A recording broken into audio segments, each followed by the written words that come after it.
There's a movie out called Do You Believe? Perhaps a better question is, do you really believe? There's a difference. Yes. If I said that there was a $50,000 prize up here for the first one to come to claim it, there'd probably be some scattering up here pretty quickly, if you really believe me.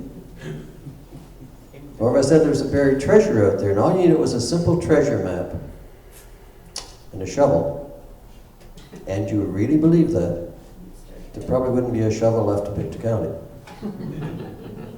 People line up for hours to buy lottery tickets because they really believe they can win. Few do. It says in John, after Jesus' resurrection, that the disciples were told by Mary Magdalene that she had seen Jesus. But at the same time, that same night, they gathered inside with the doors closed because they were fearful. Now, they really believed. Now, they'd walked with Jesus for 3 years. If they really believed, you wouldn't think they would be that fearful. But it was only when Jesus appeared to them and said, "Peace be unto you," and showed him his hands and his side, the disciples were then glad and relaxed. Thomas wasn't with them. And Thomas said, even though everyone told him what had happened, he said, "Unless I see myself, I will not believe."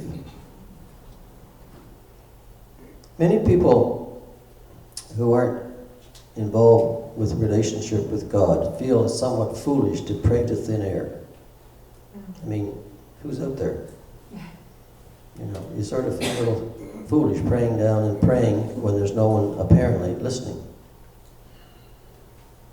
But you know, people say seeing is believing, so unless they see, they're not going to believe. But we, all the time, believe in things we can't see. For instance, you believe in air. You can't see air. You can see the effects of air, especially in a hurricane. But you can't see air itself. But there's no one here, I don't think, who disbelieves in air. You can't see gravity. But people believe in gravity. If there's anyone here who doesn't believe in gravity, I've got a roof you can walk off anytime. You can't see fragrances and odors. You can smell them. You can sense them, but you can't see them. You can't see audio waves or audio-visual waves, but they're all around us. You had a radio here, you could pick up anything, any station around.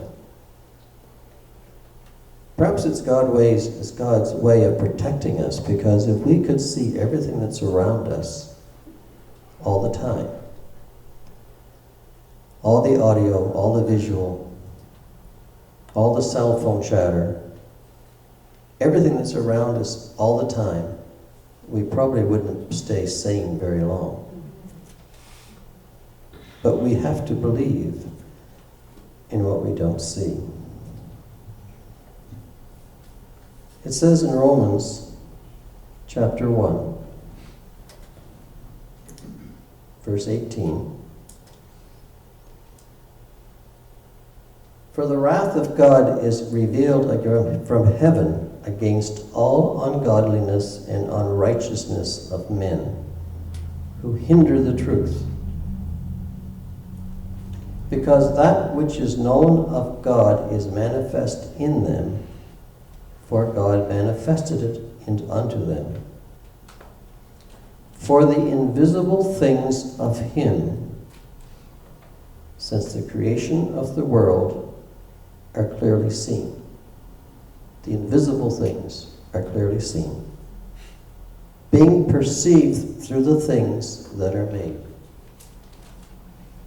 We can't see God in person, but nature has revealed to us the effects of the invisible God. Do you really believe that?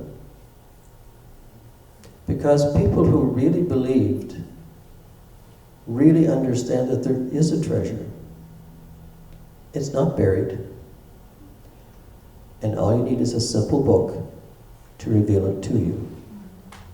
The treasure's not gold, but it's life eternal. It's a simple treasure map. And if you really believe that there is such a treasure, you would take that map and read it diligently every day. And that's something to think about.